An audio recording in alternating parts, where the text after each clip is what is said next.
Le Journal de la Ville, le premier magazine de l'information provinciale.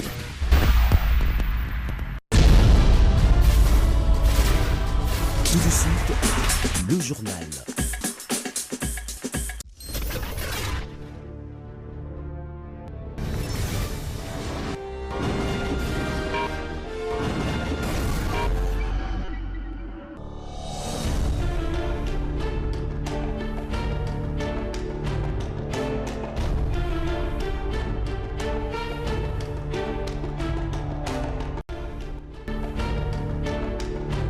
Bon début de semaine à toutes et à tous, mesdames, messieurs. Bienvenue dans cette nouvelle session d'information du Journal de la Ville, dont voici les titres.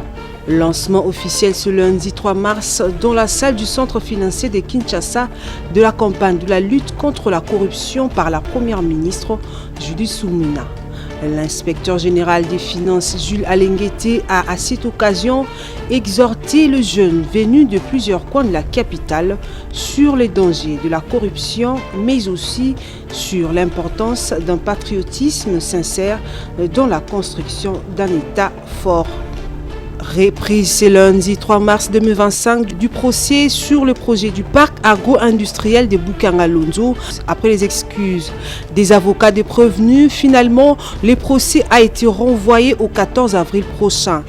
Motif, l'absence des prévenus Matata Pogno, Deogracias Mutombo et Crito Globert. Selon leurs avocats, ces derniers n'ont pas été atteints par les exploits de la justice. C'est tout pour les titres. Encore une fois, bienvenue dans ce journal.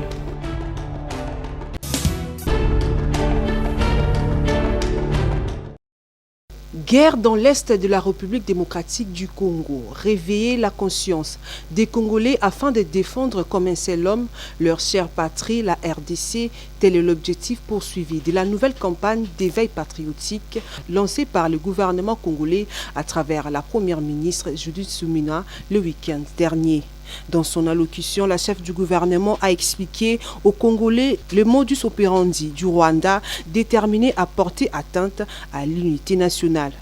Mes chers compatriotes, chères Congolaises et Congolais, ma chère nation, ba papa, ba maman, bilingue, nous sommes en guerre. Notre mère patrie est menacée. Notre voisin, le Rwanda, et ses supplétifs du M23, AFC, ont décidé d'un plan de destruction de notre nation en menant une guerre meurtrière sur notre territoire. Ce n'est pas la première agression, ni la première guerre que le Rwanda mène sur notre territoire pour ses visions expansionnistes et le pillage systématique de nos ressources naturelles. Dans leur aventure meurtrière, ils tuent consciemment des milliers d'innocents, détruisent des vies de femmes qu'ils violent, bombardent des écoles et hôpitaux, tout ce qui peut contribuer à la construction de l'avenir de notre pays. Mes chers compatriotes, cette guerre a trop duré. 30 ans, ça suffit. Mes chers compatriotes, au-delà du front militaire, cette guerre est menée sur plusieurs autres fronts. On l'a dit, le front diplomatique, judiciaire, économique, médiatique et spirituel. Mais le plus important est porté par vous, le peuple congolais, le Front populaire. Il est fondamental de donner à cette guerre la force de notre unité, celle où chaque Congolais se mobilise de toutes parts, à la hauteur de sa capacité et de ses moyens pour défendre notre nation. Notre destinée en dépend. C'est pourquoi, dans la suite des actions portées par le président de la République, et comme nous l'impose notre hymne national, le debout congolais, nous vous invitons, Congolaises et Congolais, du Congo central, du Haut-Katanga, du Lualaba, Olomami, les Congolais de la Chuapa, de l'Équateur, de Kinshasa, du nord et du sud du Bangui, du Bas et Haut-Ouélé, Congolais du Maniema, du sud et du nord Kivu, du Kasaï oriental et central, du Sankuru, de la Lomami et du Tanganyika, Congolais de la Tchopo, du Olomami, de l'Ituri, du Kwilu, du Kwango, du Maïndombe et de la Mongala, tous de nous tenir debout avec toute notre volonté pour défendre notre mère patrie, la République démocratique du Congo.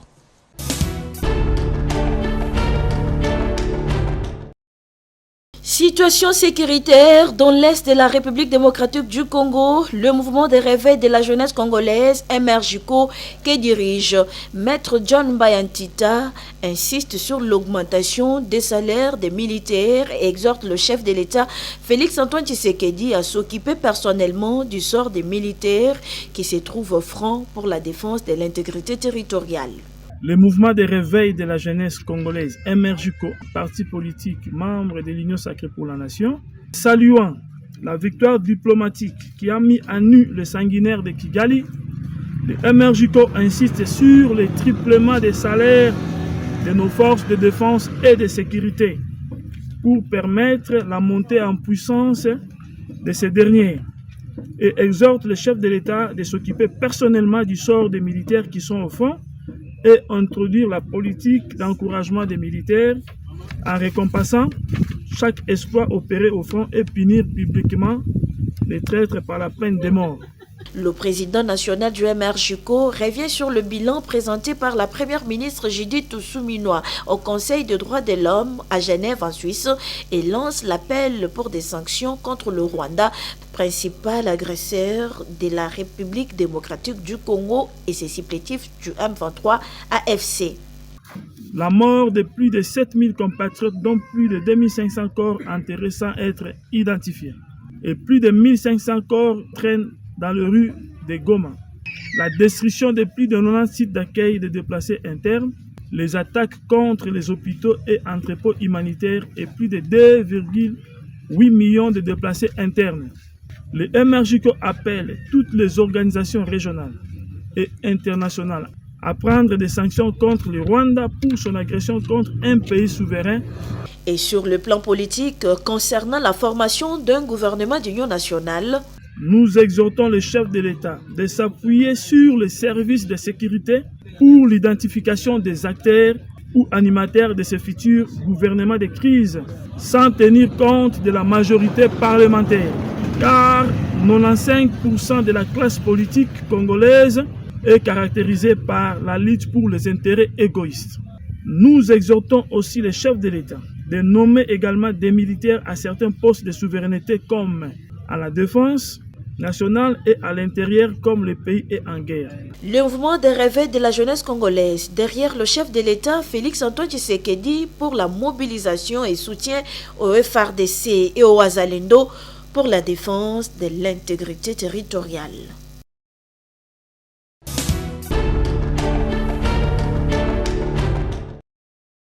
Dans une dynamique de dialogue et de recherche de cohésion nationale, les grandes associations socio-culturelles et intercommunautaires de la République démocratique du Congo ont exprimé leur entière satisfaction quant à l'initiative du pacte social pour la paix portée par la conférence épiscopale nationale du Congo (CENCO) et l'Église du Christ au Congo (ECC). Ce samedi 1er mars 2025, une rencontre décisive s'est tenue au centre interdiocésain de la Gombe entre les représentants de ces associations et la coordination du pacte social dirigée par Monseigneur Fulgence Mouteba, président de la CENCO, Monseigneur Donatien Cholet, le révérend Eric Tsenga et Didier Moumenki. Les échanges ont permis d'approfondir la compréhension des enjeux et du bien-être fondé de cette démarche visant à instaurer un climat de paix durable en RDC. À l'issue des discussions, Denis Kambaï, président de l'une des principales associations présentes, a exprimé sa grande satisfaction. Le président de grandes associations socio-culturelles, intercommunautaires et linguistiques de la République démocratique du Congo était venu répondre à l'invitation de pères de l'Église, des églises catholiques et protestantes, pour échanger autour des questions d'actualité. Je crois que vous savez ce qui se passe dans notre pays. Tous ces présidents des différentes associations représentant les 4 espaces linguistiques ne pouvaient pas rester indifférents. Voilà pourquoi nous avons eu à faire un travail important pendant plus d'1 heure avec nos pères des églises. Et nous allons rentrer pour finaliser également notre document de travail que nous allons transmettre dans les jours qui viennent. Nos échanges étaient fructueux et nous avons eu des matériels didactiques que nous allons exploiter, notamment un certain nombre de documentations. Et après notre réunion de regroupement des présidents des communautés, nous allons transmettre notre cahier de charges et au moment opportun, nous allons commencer nos activités ou nos actions sur le terrain et surtout dans la communication. Cette adhésion marque une étape clé dans la consolidation du dialogue national en vue du futur forum de cohésion et de consensus, une initiative qui ambitionne de mettre un terme aux souffrances causées par la guerre d'agression rwandaise et de rétablir une paix durable.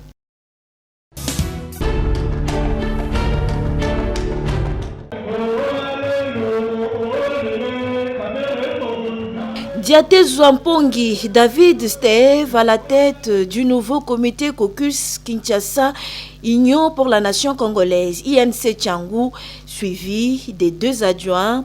La cérémonie de l'installation et présentation de ces nouveaux comités a eu lieu ce samedi 1er mars 2025 dans la grande salle de la paroisse Sainte-Thérèse d'Endjili. Mais d'abord, l'hymne national, suivi d'une minute de silence observé en mémoire des victimes tuées et massacrées à Goma et Bukavu, Sud Kivu, dans l'est de la République démocratique du Congo, agressées par le Rwanda et ses supplétifs du M23 AFC.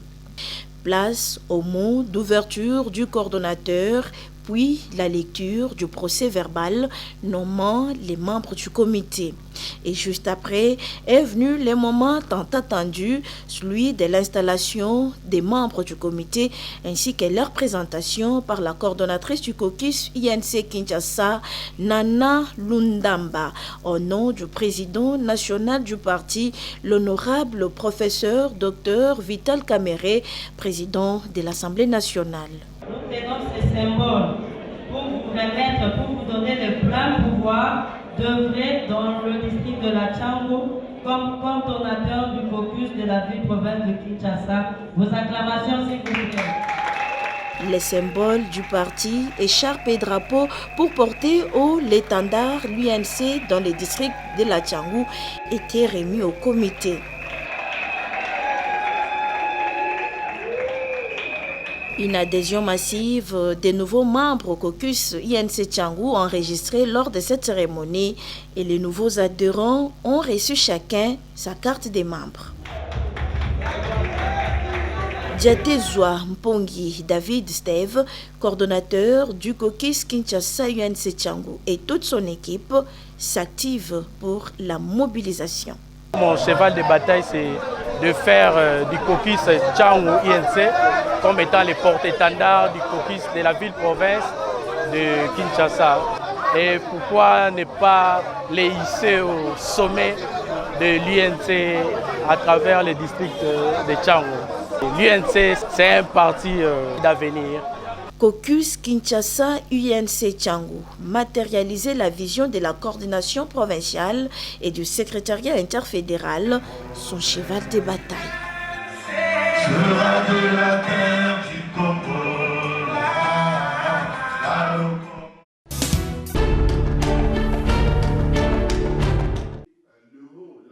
Égalité du genre et la consolidation de la paix au centre d'un atelier de renforcement des capacités des jeunes influents sur les cadres juridiques organisé ce samedi 1er mars 2025 par l'Union des jeunes congolais pour les changements IJCC dans la salle Garamba de l'immeuble territorial.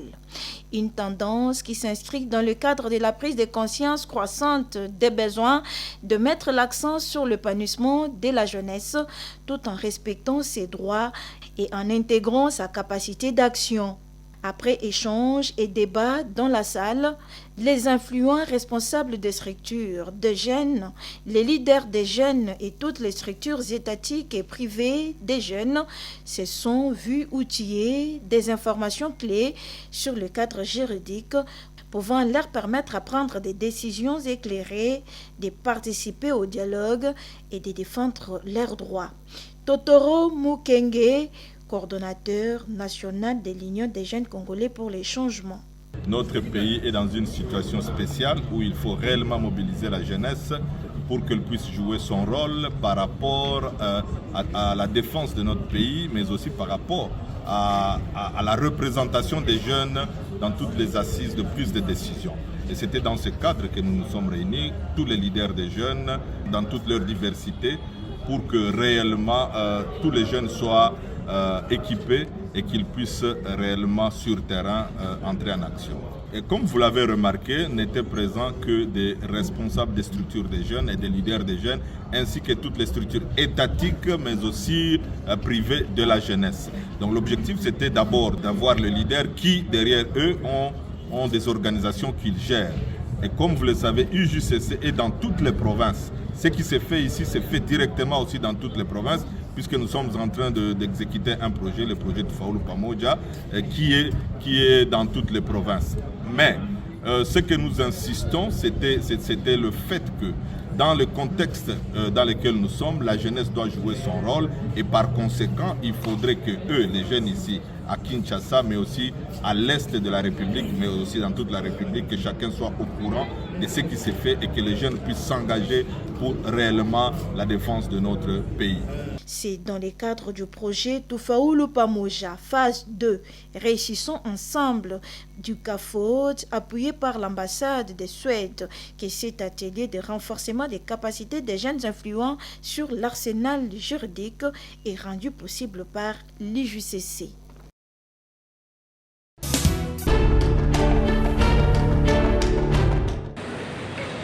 À l'Union de travailleurs du Congo INTC, l'heure est à l'évaluation des activités syndicales.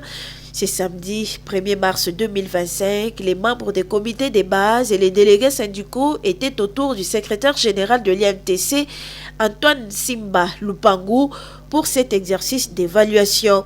Une occasion pour l'INTC de recadrer tous les membres, les appeler au travail, à l'unité et à la défense de leurs syndicats sur terrain.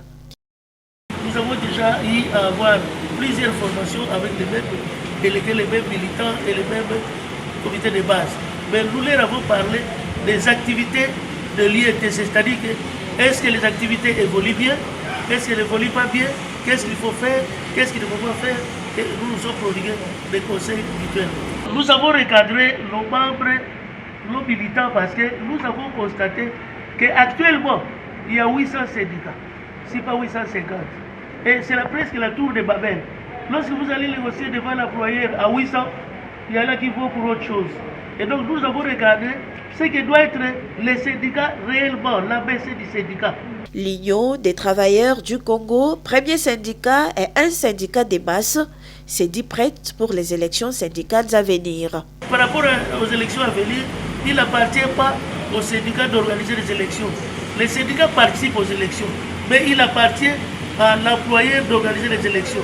Même si l'employeur dit que c'est demain qu'on va organiser, nous-mêmes nous savons, nous sommes déjà prêts sur tous les plans. Donc nous n'avons jamais eu peur des élections. Aujourd'hui, au moment où nous parlons, l'INTC totalise 58 ans d'âge.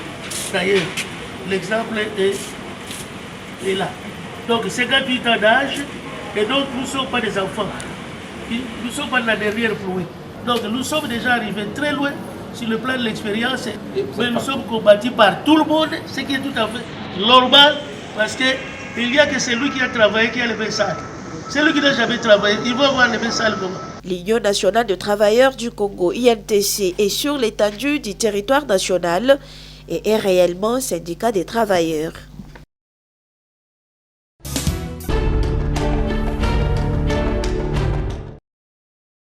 Ouverte le jeudi 27 février 2025 à Matadi, dans le Congo central, la formation des médecins et soigneurs de clubs sur les ABC de la médecine du sport a pris fin ce vendredi 28 février, sanctionné par une remise de brevets aux participants. Organisée sous la houlette du chef des travaux, Dr Dominique Chikaboun Tontodi, médecin FIFA des Léopards, médecin des rings des boxe professionnels et président national de l'Union des médecins du Congo, IMECO. Mais d'abord, c'est une minute de silence observée en mémoire des victimes tuées et massacrées à Goma et Bukavu, Sud Kivu, dans l'est de la République démocratique du Congo par le Rwanda et ses supplétifs du M23 AFC. Je rends un vibrant hommage au président de la République démocratique du Congo, son Excellence Félix Antoine Tshisekedi Tshilombo, qui se bat afin de pouvoir restaurer l'intégrité de notre nation actuellement menacée par le Rwanda. Je vous prie de pouvoir vous mettre debout, vous tenir debout, afin d'observer une minute de silence en mémoire de tous les Congolais qui sont massacrés à l'est de notre pays. Ça n'est suivi la présentation des différents modules de cette formation et développement du thème central basé sur les ABC de la médecine du sport. Le président national de l'UMECO revient sur la quintessence de cette formation. L'Union des médecins du Congo, c'est une organisation non gouvernementale d'appui au ministère de la Santé ayant pour but le bien-être du médecin. Quant à ça, nous assignons les objectifs de pouvoir défendre le droit et vulgariser le devoir de médecins œuvrant en République démocratique du Congo. La profession médicale étant une profession sacrée et martelée par de principes sacro-saints qui stipulent la santé de mon patient sera mon premier souci. Le médecin qui se bat jour et nuit pour la survie, pour remettre en ordre ce que Dieu a créé, a à cet effet droit à un bon traitement. Il a droit à une bonne vie. La population de l'Est de la RD Congo doit être bénéficiaire de notre sympathie. Outre cette formation, il était également l'occasion pour les CT Dr Dominique Chikabou, président national de l'IMECO, de procéder à l'installation du bureau exécutif provincial IMECO RDC section Congo central, dont il attire l'attention des autorités. La clôture de cette formation a eu lieu en présence des différentes autorités du Congo central, des invités des marques ainsi que des partenaires. Tout est bien qui finit bien.